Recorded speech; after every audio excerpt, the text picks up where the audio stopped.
बाबांचा पगार. राहुल हा 10वीचा मुलगा. त्याचे बाबा गणेश काका एका प्रायव्हेट कंपनीत काम करत. एक गोष्ट मात्र कोणालाच कळत नसे, बाबांचा पगार नेमका किती? आई विचारायची, राहुल विचारायचा, आजी विचारायची. पण बाबा नेहमी एकच असायचे, कशाला रे, ते माहीत करून घेऊन आपलं घर चालतं ना, बस. जितकं बाबा टाळत तितकंच राहुलच्या मनात कुतूहल वाढतच गेलं. गरीब पण श्रीमंत वाटणारी घरची दुनिया. घरात खर्च खूप. राहुलची फी, आजीची औषधं, आईचा आईचा छोटासा घर खर्च, बाबांच्या येण्या-जाण्याचा खर्च, अधूनमधून देणगी, समाजकारण. पण बाबा कधीच पैशाबद्दल तक्रार करत नाहीत. कधी-कधी तर कोणाचंही बिल भरून देत, मदत करून टाकत. राहुलला आश्चर्य वाटायचं, आपण एवढं सगळं कसं परवडतं? बाबांचा पगार किती असेल? एका दिवशी शाळेत पॅरेंट्स सॅलरी अवेअरनेस प्रोजेक्ट होता. सगळे विद्यार्थी आपापल्या पालकांचा पगार लिहून आणत होते. राहुल मात्र रिकाम्या कागदाकडे पाहत बसला. त्याने ठरवलं, आज बाबा काहीही झालं तरी पगार सांगणारच. संध्याकाळी बाबा घरी आले. राहुल थेट त्याने बॅग ठेवण्याआधीच विचारलं, बाबा, तुमचा पगार किती आहे? कृपया सांगा ना. बाबा चकित झाले, चेहऱ्यावर ताण. पहिल्यांदाच त्यांनी रागाने आवाज चढवला, तुला त्याचा काय उपयोग? अभ्यास कर, रिकामं काम नको करूस. राहुल दुखावला, पण मनात प्रश्न पर्वतासारखा उभा राहिला. बाबा, माझ्यापासून काय लपवत आहात? एका दिवशी बाबा अंघोळीला गेल्यावर त्यांची पॅन्ट झुल्यावर टांगलेली होती. त्यातून जुना मोडकळीस आलेला एक लिफाफा खाली पडला. राहुलच्या हातात आला. त्या फक्त एका छोटासा नोटपॅड होता. त्यात फक्त एक छोटासा नोटपॅड होता आणि मागे पेन्सिलने लिहिलेली काही आकडेवारी. त्यात रोजचे खर्च, औषधांची बिले आणि खाली लिहिलेले एक वाक्य वाचून राहुलच्या अंगावर काटा आला. माझा पगार 12,000. राहुल अवाक झाला. 12,000? माझ्या इतक्या कमी पैशात बाबा म्हणजे इतक्या कमी पैशात बाबा सगळ्यांना सांभाळतात. राहुलच्या डोळ्यात पाणी. तो धावत जाऊन आईला विचारतो, आई, आपल्याला एवढं कमी कसं परवडतं? आई शांतपणे म्हणाली, राहुल, पगार कमी असला तरी तुझ्या बाबांचं मन मोठं आहे. ते सकाळी 8 ते रात्री 11पर्यंत काम करतात. कंपनीतील काम, बाजूला 2 छोटे पार्ट टाईम आणि निम्मे पैसे ते समाजकारणात देतात. आपल्या कुटुंबापेक्षा इतर मुलांची फी भरतात. ते असतात ना बाबा, म्हणून घर चालतं. राहुलचं हृदय थरारलं. त्याला पहिल्यांदाच कळलं, बाबा पगार लपवत नव्हते, पण स्वतःची कष्ट कहाणी लपवत होते. राहुल सगळा दिवस विचार करत बसला. त्याला आठवलं, बाबा कधी स्वतःसाठी चप्पल घेत नाहीत. बूट साधा, कपडे तेच जुने. दिवाळीतही स्वतःसाठी एकही वस्तू घेतली नाही, आणि ते सर्व आपल्या आनंदासाठी आणि आपल्या भविष्यासाठी. संध्याकाळ झाली. बाबा टेबलावर बसून चहा घेत होते. राहुल शांतपणे त्यांच्याजवळ बसला, डोळ्यात पाणी. तो म्हणाला, बाबा, मला तुमचा पगार माहीत आहे, पण तुम्ही किती कमवता यापेक्षा तुम्ही आमच्यासाठी किती कमवता हे जाणून माझा मान तुमच्यासमोर झुकला. बाबा थबकले. त्यांना अश्रू आवरेना. राहुलने बाबांचा हात हातात घेतला. आजपासून मला पगार नाही जाणून घ्यायचा, मला तुमचं मन जाणून घ्यायचं आहे. बाबांनी राहुलला मिठी मारली. कधी-कधी बाबांचा पगार मोठा नसतो, पण त्याग मात्र जगातील सर्वात मोठा असतो. बाबांच्या खांद्यावर पगाराची पिशवी नसते, घर सांभाळण्याची जबाबदारी असते, आणि त्या जबाबदारीचा उत्कर्ष म्हणजे प्रेम. राहुलच्या मनात एक विचार, आता मीही बाबांसाठी काहीतरी करणार. तो पहिल्यांदा स्वतःला बदलतो. अभ्यासात लक्ष, खर्च कमी, शाळेच्या फंड रेझिंगमध्ये भाग, घरी आईला मदत. आईला आश्चर्य, हा तिचाच राहुल आहे. पण राहुल काही बोलत नव्हता. तो काहीतरी मोठं प्लॅन करत होता. शाळेत ॲन्युअल डे होता. प्रत्येक विद्यार्थी आपल्या पॅरेंट्ससाठी खास गिफ्ट तयार करत होता. राहुल मात्र एका कोपऱ्यात बसून काहीतरी लिहित होता. त्याने एक छोटंसं अथक पिता नावाचं प्रमाणपत्र बनवलं. त्यात लिहिलं होतं, धन्यवाद बाबा, पगार कमी करूनही मन मोठं ठेवणाऱ्या माझ्या जगातील सर्वात श्रीमंत माणसाला माझा अभिमान. शेवटी मोठ्या अक्षरात प्राऊड सन राहुल गणेश पाटील हे देताना बाबांच्या चेहऱ्यावर काय प्रतिक्रिया येतील याचा विचार करताच राहुलच्या अंगावर रोमांच उभे राहिले. सभागृहात हजारो लोक, सर्व पालक उपस्थित. राहुलच्या कार्यक्रमाची घोषणा झाली. Next, Rahul Patil will speak on my father, the real hero. बाबा चकित. राहुलला स्टेजवर पाहून आईचा गळा भरून आला. राहुलने बोलायला सुरुवात केली. मी कधीच विचार केला नव्हता की माझ्या बाबांसाठी एके दिवशी मी इथे उभा राहीन. ते फक्त पगार नाही लपवतात, ते स्वतःचे संघर्ष लपवतात. सभागृह शांत. एक एक शब्द मनाला भिडत होता. राहुल पुढे म्हणाला, ज्यांचा पगार 12,000 पण काम 16 तास. त्यांच्या हातात पैसा कमी पण मनात प्रेम लाखो. अशा माझ्या बाबांसाठी. आणि त्याने ते प्रमाणपत्र उंच धरले. हा माझा पुरस्कार नाही, हा माझा बाबा आहे. सगळा हॉल टाळ्याने दुमदुमला. बाबांच्या चेहऱ्यावरून अश्रू गळत होते. तो क्षण अविस्मरणीय. कार्यक्रमानंतर एक अनोळखी माणूस बाबांजवळ आला. त्याने हात जोडले आणि म्हणाला, सर, तुमच्या गावातील मुलांची फी तुम्ही 2 वर्षे भरली. आम्ही विसरलं नाही. राहुल थिजला. बाबा, म्हणजे तुम्ही इतर मुलांची पण फी भरता? बाबा शांतपणे म्हणाले, मी गरीब आहे राहुल, पण मी इच्छाने गरीब नाही. गरीब आहे, पण मी इच्छाने गरीब आहे. मनाने श्रीमंत आहे. काही मुलं माझ्यासारखी अडचणीत वाढू नयेत म्हणून मी थोडं थोडं देतो. राहुल अवाक. हेच होतं बाबांचं खरं गुपित. त्यांचा पगार कमी होता, पण त्यांचा दानधर्म अमाप होता. त्या रात्री राहुल झोपलाच नाही. त्याने आपल्या वहीत लिहिलं, एके दिवशी बाबा आराम करतील, मी कमावेन, मी देईल, मी त्यांना जगातील सर्वात आनंदी बाबा बनवेन. त्या दिवसापासून राहुलचा निश्चय अधिकच पक्का झाला. महिने गेले. राहुल शिकत होता, वाढत होता. तो आता छोटा मुलगा नव्हता, तो बाबांच्या स्वप्नांचा रक्षक झाला होता. बाबा एके दिवशी म्हणाले, राहुल, तुझ्यात मला माझा भविष्यातला आधार दिसतो. राहुल हसला. आणि मला तुमच्यात माझं संपूर्ण आयुष्य दिसतं बाबा. बाबा पगार लपवत नाहीत, ते त्यांच्या त्यागाचं वजन मुलांना द्यायला नको म्हणून लपवतात. खरे पगार पावतीत नसतात, मनात असतात, कर्तव्यात असतात आणि पित्याच्या कष्टांच्या घामात असतात. राहुल 12वीत होता. बाबा अजूनही सकाळी 8 ते रात्री 11पर्यंत काम करत. एका दिवशी तो घरी आला, पण नेहमीसारखे हसत नाही. बूट काढता काढता धपकन बसला. आजी धावत आली. गण्या, काय झालं रे? बाबा हलके म्हणाले, काही नाही, फक्त थोडा थकवा. पण आईच्या नजरेतून काही सुटलेच नाही. तिच्या लक्षात आलं. बाबांच्या हाताला थरथर, श्वास चढ. रात्री राहुल पाण्यासाठी उठला तेव्हा पाहतो बाबा सोफ्यावर बसून छाती चोळत होते. राहुल घाबरला. बाबा, हॉस्पिटलला जाऊया का? बाबा हसले. ते जुने असू, खर्च उद्या बरं वाटेल. ही वाक्य ऐकून राहुलच्या हृदयात धस्स झालं. दुसऱ्या दिवशी आईने जबरदस्तीने बाबांना डॉक्टरांकडे नेलं. तपासणी झाल्यावर डॉक्टर म्हणाले, तुम्ही जास्त काम, एवढा कमी आहार, तुमचं हृदय थकलंय आणि रक्तदाब खूपच जास्त आहे. आईचे डोळे पाणावले. डॉक्टर पुढे म्हणाले, तुम्हाला काही दिवस पूर्ण विश्रांतीची गरज आहे.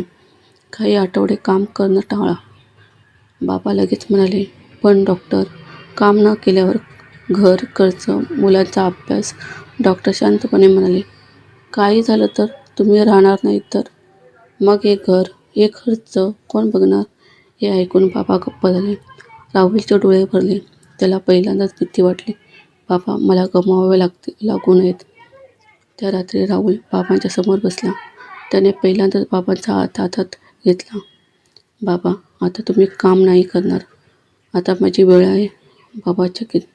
पण तू अजून अभ्यास करतोस. मी कसा? राहुलचा आवाज थरथरत होता. बाबा, तुम्ही आयुष्यभर आमच्यासाठी पगार नाही, तुमचा जीव खर्च केला. आता माझा पगार, माझा वेळ, माझी काळजी, माझं आयुष्य सगळं तुमच्यासाठी आहे. आईचा गळा भरून आला. बाबांच्या डोळ्यातून अश्रू गळत होते. राहुलने शाळेनंतर ट्युशन घेण्यास सुरुवात केली. सुट्टीच्या दिवशी छोटे छोटे पार्ट टाईम घर खर्चात मदत करण्यास लागला. पहिल्यांदा त्याने आईच्या हातात नोट ठेवली. हा माझा पहिला कमवलेला पैसा. पण हा नोटेचा तुकडा नाही आई, हा बाबांचा आराम आहे. डोळे पुसले. राहुलने बाबांना सांगितलं, तुम्ही फक्त विश्रांती घ्या. मला माझे सुपर हिरो आता थकलेले बघायचे नाहीत. एक दिवस राहुलला बाबांच्या उशाखाली एक पत्र सापडलं. बाबांनी स्वतःच्या थरथरणाऱ्या हाताने लिहिलेलं.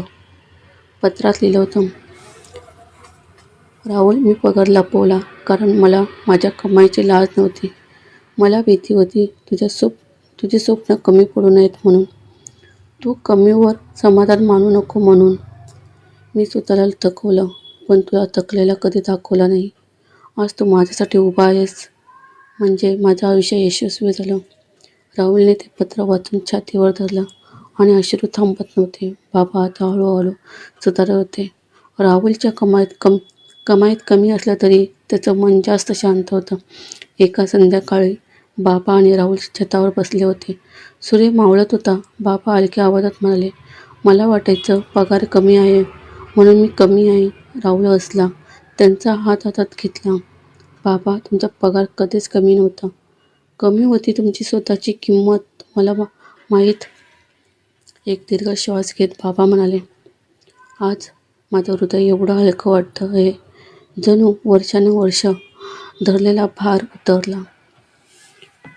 राहुल गालावर हात ठेवून म्हणाला, आणि माझं आयुष्य तुमच्या नावाने उधळलं बाबा. त्या संध्याकाळी पहिल्यांदाच राहुलचा बाबा निश्चिंतेने हसला. बाबांचे खरे उत्पन्न पगारात नसते, ते त्यांच्या त्यागात, प्रेमात आणि शांतपणे केलेल्या संघर्षात असते. मुलं मोठी होतात तेव्हा त्यांची पहिली कमाई कधीही पैशाची नसते, ती असते बाबांच्या कष्टांची परतफेड. काळ पुढे सरकत गेला. राहुल पदवीला शिकलो तोच घरची परिस्थिती सांभाळत होता. एका सकाळी बाबा म्हणाले, राहुल, तू तुझं आयुष्य थांबवलंस माझ्यासाठी. मला नाही बघवत रे, तू काहीतरी मोठं कर.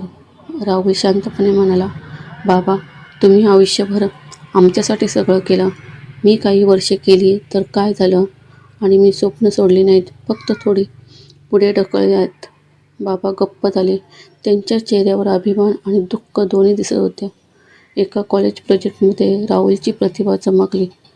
त्याचा प्रोजेक्ट पाहून एका मोठ्या कंपनीने इंटर्नशिप ऑफर केली. राहुल धावत येऊन बाबांना सांगतो, बाबा, मला एक सोन्याची संधी मिळाली आहे. बाबा प्रथमच एवढं मोठं असले त्यांच्या डोळ्यात पाणी दाटलं. ते म्हणले, तू उड रे माझ्या मुला. मी नाही उडू शकलो. तू माझे दोन्ही पंख घेऊन उड. राहुलने बाबांचे पाय धरले. ही माझी नाही, ही आपली कमाई आहे. राहुल आता कंपनीत काम करत होता. कष्ट, कसोटी आणि सहनशीलता हे गुण त्याने बाबांकडून शिकलेले. पहिल्या मोठ्या पगाराचा दिवस. राहुलचे हात थरथरत होते. त्याने घरी येऊन बाबांच्या मांडीवर डोकं ठेवलं आणि म्हणाला, बाबा, हा माझा पहिला खरा पगार नाही, हा तुमच्या घामाचा पहिला आराम आहे. आई, आजी सर्वांच्या डोळ्यात पाणी आलं. राहुलने बाबांच्या हात धरून म्हटलं, बाबा, उद्या सकाळी 8 वाजता तयार राहा. मी कुठे घेऊन जातोय ते विचारू नका. दुसऱ्या दिवशी राहुल त्यांना एका नवीन दुकानासमोर घेऊन येतो. शटर उघडलेलं. नवीन बोर्ड झळकत होतं, Ganesh Patil stationery and book store. बाबा थबकले. त्यांच्या पायाखालची जमीन सरकली. राहुल, हे काय? राहुल हसत म्हणाला, बाबा, तुम्ही आयुष्यभर इतर मुलांसाठी पुस्तके घेतली, फी भरली, आता तुमचं स्वतःचं पुस्तकांचं दुकान. या दुकानाची ओळख तुमच्या दानधर्मांची असेल. बाबा रडू लागले. त्यांच्या हातांची थरथर अधिकच वाढली. ते म्हणाले, माझ्या मुला, मी असं काही पात्र नाही. राहुलने त्यांना मिठी मारली. बाबा, मी आज जो आहे तो फक्त तुमच्यामुळे. तुम्ही जे पेरलं तेच मी उगवलं. बाबा इतके रडले की बोलूही शकत नव्हते. त्यांच्या डोळ्यात कष्टाचे वर्षानुवर्षे जमा झालेले अश्रू बाहेर पडत होते. त्या दिवशी दुकानाच्या आत बसून बाबा शांतपणे राहुलच्या खांद्यावर हात ठेवून म्हणाले, "राहुल, मी गरीब होतो, पण तू मला श्रीमंत करून टाकलंस.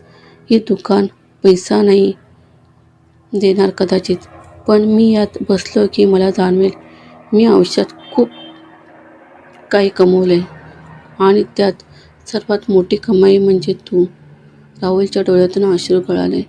बाबा पुढे म्हणाले, "आज मला पहिल्यांदाच जाणवते, माझा पगार कमी नव्हता. मी त्यातून माणुसकीत कमवत होतो." काही वर्षांनी राहुल मोठ्या कंपनीत हेड झाला. बाबांचं दुकान गावात प्रसिद्ध झालं. एका दिवशी एक मुलगा दुकानात आला, साधा, गरीब दिसणारा. तो म्हणाला, "काका, माझ्याकडे पुस्तकांसाठी पैसे नाहीत, पण मला शिकायचं आहे." बाबांनी त्यांच्याकडे हसत पाहिलं आणि म्हणाले, "पैसे नाही? मग गरज नाही. माझ्या दुकानात पुस्तकं विकत नाही घेतली जात, इथे भविष्य दिलं जातं." त्या मुलाच्या डोळ्यात पाणी, बाबांचेही अश्रू दाटले. दुकानाबाहेर राहुल ते दृश्य पाहत उभा होता. त्यांच्या मनात एकच विचार, बाबा थांबले नाहीत. ते अजूनही कोणाचं तरी भविष्य उजळत आहेत. बाबांचा पगार कधीच पैशांनी मोजू शकत नाही. तो मोजला जातो त्यागात, प्रेमात आणि मुलांच्या यशात. आई-वडील आर्थिकदृष्ट्या गरीब असू शकतात, पण त्यांच्या कष्टाचं मूल्य कोटीहून जास्त असतं. दुकान सुरू झाल्यावर बाबा आनंदात दिसत होते, पण राहुलच्या मनात एक गोष्ट सतत खुपत होती.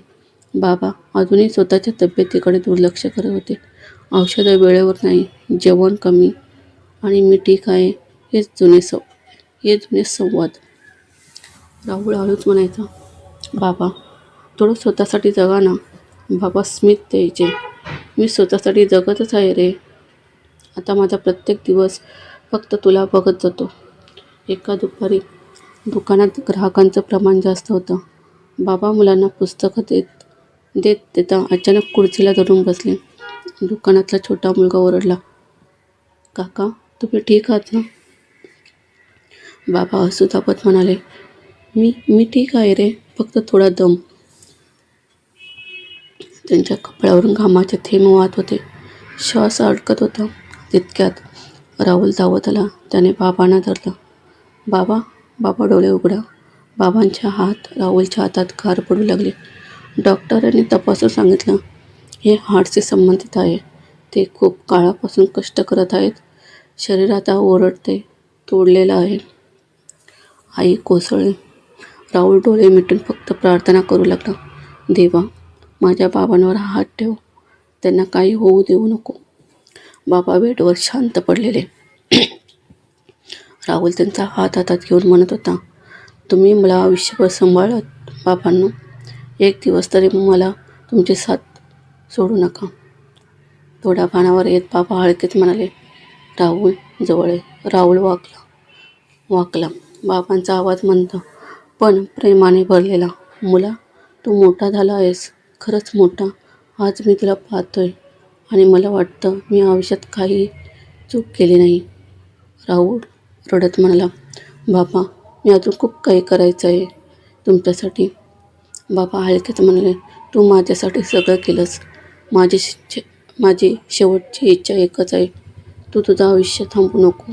तू पुढे चालत राहा आणि मी नेहमी तुझ्यासोबत असेन." राहुलचे डोळे पाण्याने भरून वाहू लागले. बाबांनी राहुलचा हात छातीवर ठेवला आणि म्हणाले, "हे बघ, हे छातीतलं धडधडणं, हे फक्त माझं नाही, यात तूही आहेस. जोपर्यंत तू आहेस, तोपर्यंत माझा पगार कधीच संपणार नाही." राहुल रडत असं म्हणाला, बाबा, मला तुमची गरज आहे. मी एकटा नाही करू शकत." बाबा हलके स्मित करत म्हणाले, "तू जन्माला आलास तेव्हा मी म्हणालो होतो, हा मुलगा माझं संपूर्ण आयुष्य बदलेल. आज तू ते खरं केलंस." राहुल बाबांचा हात घट्ट पकडून बसला. डॉक्टर परत आले आणि म्हणाले, "स्थिती स्थिर होत आहे. कदाचित तुमच्या उपस्थितीने त्यांची ताकद वाढत आहे." आजी रडत हसत होत्या. बाबा हळूच म्हणाले, "पाहिलंस, मी अजून जात नाहीये. तुझं लग्न बघायचं आहे. तुझा पहिला पगाराचा पहिला बोनस, तुझं पहिलं घर. राहुल हसत रडत म्हणाला, सगळं पाहाल बाबा, प्रत्येक क्षणात तुम्ही माझ्यासोबत असणार.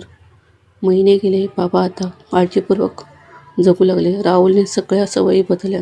वेळेवर औषध, पौष्टिक आहार, सकाळची फिरणं, कामाचे कमी ताण, दुकानही उत्तम चालू होतं. एका सकाळी बाबा दुकानाच्या बाहेर उभे होते. सूर्य उगत होता. हवा शांत होती. बाबा म्हणाले, राहुल, आता माझं आयुष्य शांत आहे. मी खूप पाहिलं, भोगलं, पण तू माझं आयुष्य सुंदर केलंस. राहुल त्यांच्या खांद्यावर हात ठेवत म्हणाला, तुमचा पगार कमी होता बाबा, पण तुमचं मन ते जगातलं सर्वात श्रीमंत. बाबा डोळे भरून म्हणाले, आणि आता मी सर्वात नशिबान वडील आहे. बाबांचे कष्ट आपल्याला दिसत नाहीत, कारण ते लपवतात नाहीत, ते आपल्या काळजी करू नये म्हणून शांत ठेवतात. एक दिवस मुलं मोठी होतात, पण आई वडील ते आयुष्यभर आपल्या सावलीत जगतात. कशी वाटली तुम्हाला कथा? आवडली असेल तर लाईक करा, सबस्क्राईब करा.